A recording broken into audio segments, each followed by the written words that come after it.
siya. Pinutahan ko na ito kalamansi.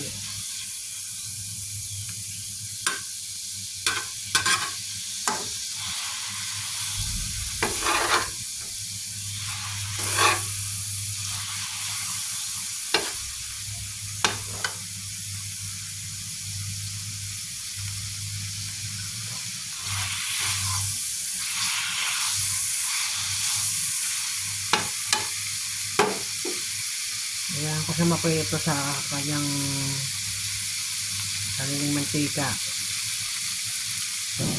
Ganyan na ako magluto. Pinapalambot ko muna yung karne bago ko iprito para malambot ang karne.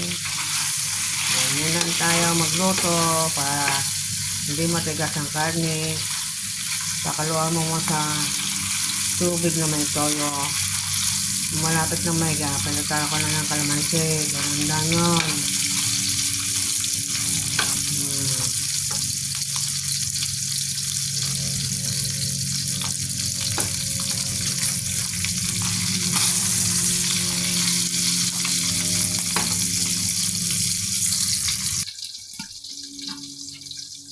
Oh, tikip-tikip.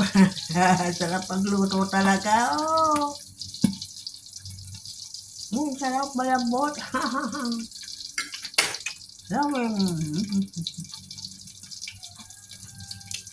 Sarap. Parang bistik. Ganun. Malambot na siya. Sarap magluto talaga.